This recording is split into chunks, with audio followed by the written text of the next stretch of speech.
Hello, welcome, and thanks for joining us on this edition of News 2. I'm Sandra Mansing. In our top story, 2 bodies were found in an estate whim home Wednesday. According to police spokeswoman Melody Rames, police were dispatched to the estate whim home after getting reports from neighbors about a foul odor. They found 2 bodies in a state of decomposition, and because of that, they weren't able to determine the cause of death.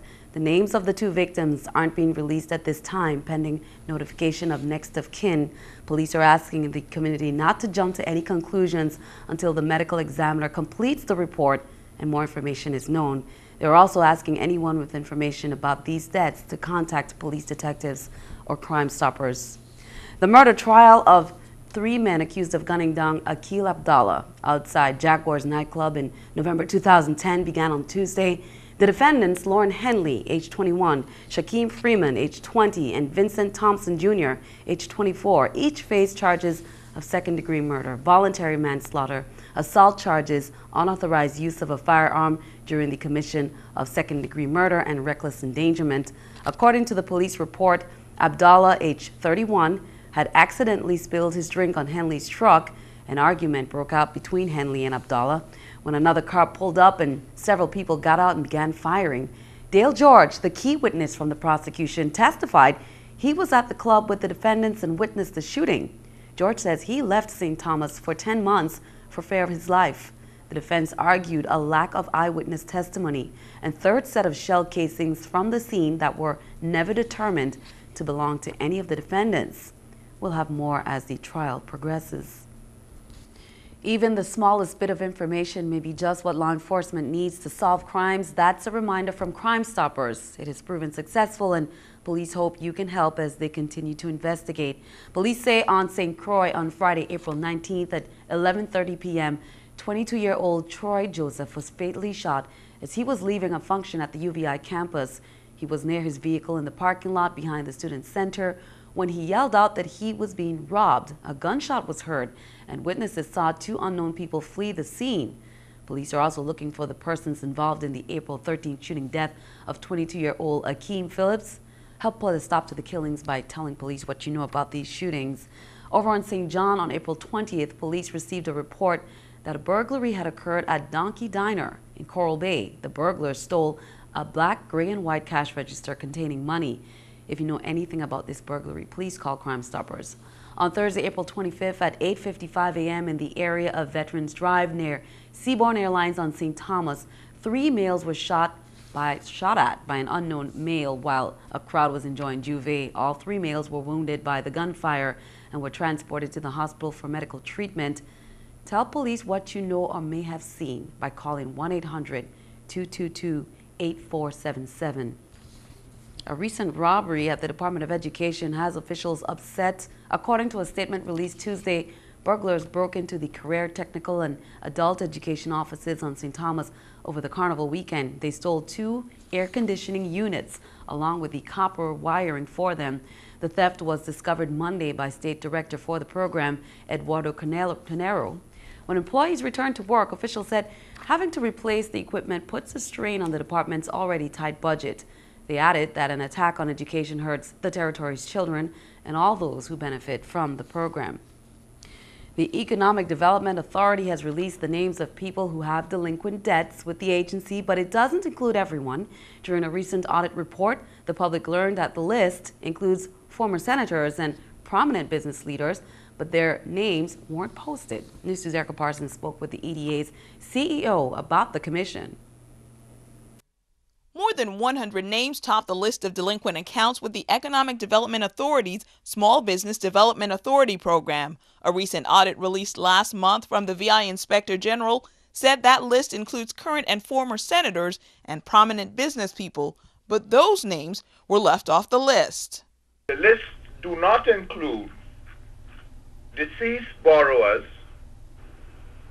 borrowers with payment plans within the EDA, and the collection agencies. Because we recognize the problem, we engaged 2 collection agencies, one on St. Thomas and one on St. Croix, in an effort to deal with the delinquency. They also don't include those clients with judgments. those clients who have filed for bankruptcy.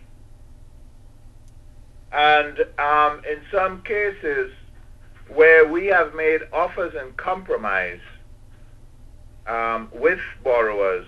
Clouden says he requested the audit that shows almost 85% of the loans in the EDA's portfolio are delinquent, and because of that, they now have a clearer picture of where the agency's weaknesses are. It gives us a heads up into where we need to improve our processes, our analyses, and of course our software.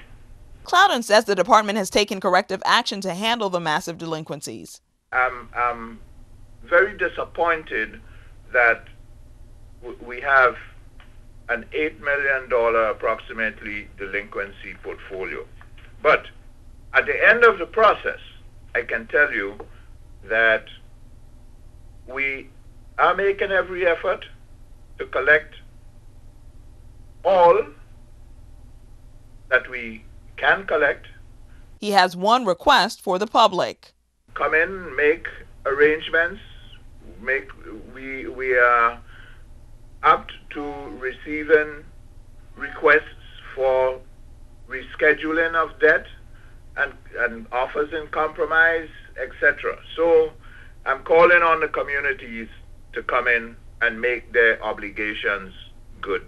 Erica Parsons, News 2.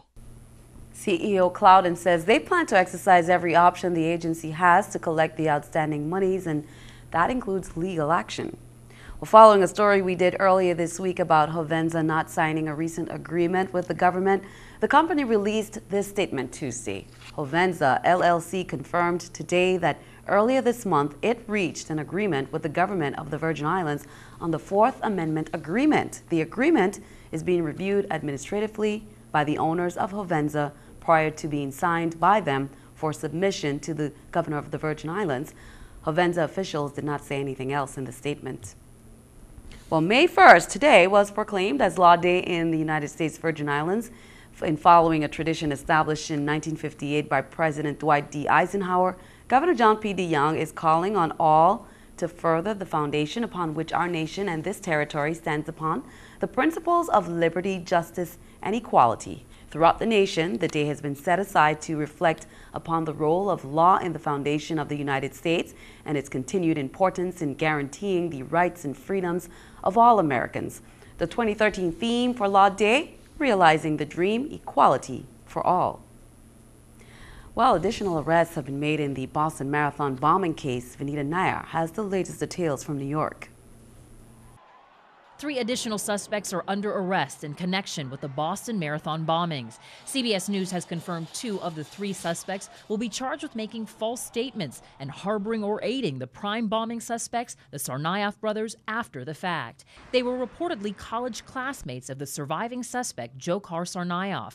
The 3rd suspect will be charged with making false statements. The suspects have been in jail for more than a week on allegations that they violated their student visas. The Tsarnaev brothers are accused of killing 3 people and injuring more than 260 others with 2 bombs that were placed near the finish line of the Boston Marathon.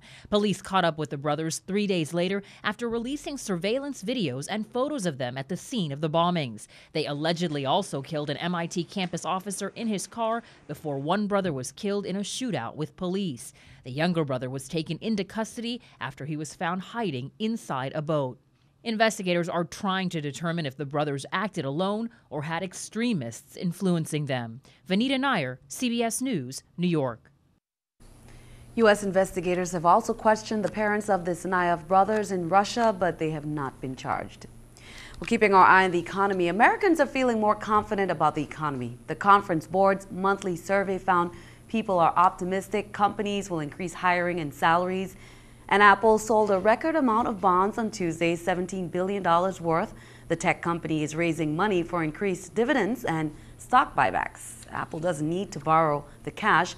It's got $145 billion in the bank, but mostly overseas. Apple says it won't move that money back onshore unless federal corporate tax rates are lowered. This is the New York Stock Exchange with Scotiabank Stock Market Watch. Everything down. The Dow 138, NASDAQ 29, S&P 14. Coming up on News 2, the goal is to provide opportunities for VI students to launch new businesses and social ventures. The UVI 13D competition is coming up. Students gear up to compete to present their business models. We'll be right back.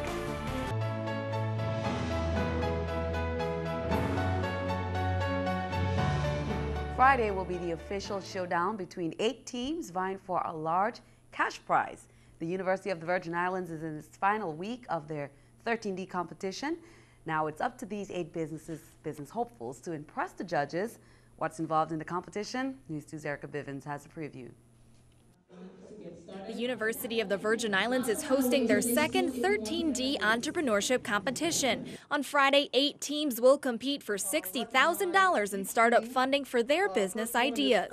We started back in September with 109 students, and since that time we've whittled it down to a mere 9 or 10 students and 8 teams that'll be competing this Friday. 13D is an investment research firm founded by Kirill Sokolov. In 2011, Sokolov and UVI partnered up to start the entrepreneurship program.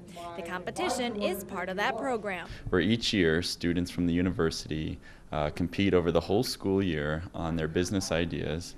And over those 7 months, they're slowly developing their plans and their ideas, and they're presenting them for feedback to mentors, and then eventually to judges. Those judges will determine which business ideas they think are the best and award the top 3 finalists. $30,000 for first place, $20,000 for second place, and $10,000 for third place. And new this year is a high school competition. We have 3 schools that have entrance in the final round.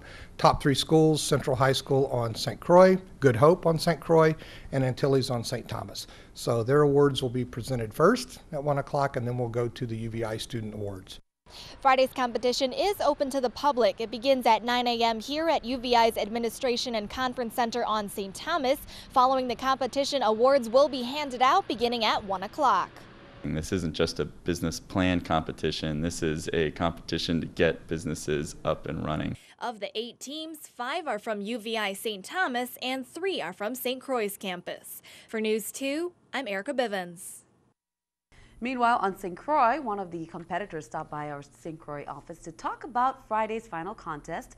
Danielle Brewster represents Body Kisses, a skincare company, and she makes her own products. She's a first-timer in the UVI 13D competition, and she's one of the 3 finalists who were chosen from UVI St. Croix campus.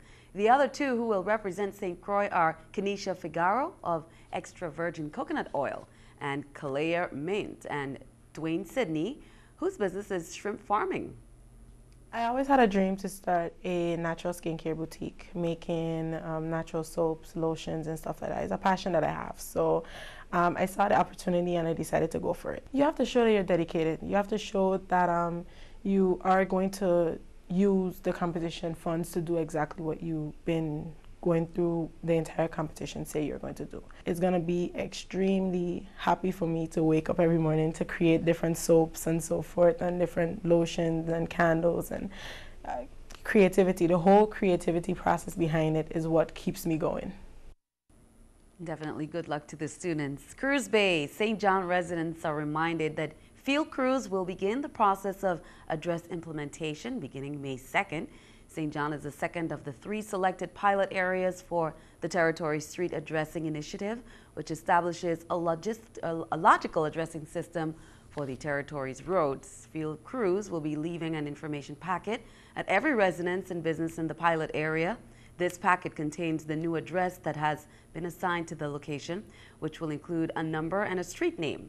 Residents are asked to verify that the project team correctly understands their existing address information as reported in property tax databases, and contact the Lieutenant Governor's office if the address information listed is incorrect. Contact information and instructions are provided in the packet material. Although most roads in the St. John pilot area are named, there are unnamed streets in estates Enide and Contant that has been assigned temporary names. The Peters Rest bin site is officially closed as of Tuesday, April 30th. Waste management officials said residents should use the new Peters Rest Convenience Center right next door that was recently opened. The convenience center is open 7 days a week with specific hours of operation, and it's for residential use only. There are restrictions about what can be and what can't be accepted Operators are available to assist residents with disposal. Businesses are reminded that commercial waste cannot be accepted at the Peters Rest Convenience Center. Instead, the waste must be disposed of at the St. Croix transfer station. Stick around, your News 2 AccuWeather forecast is coming up next.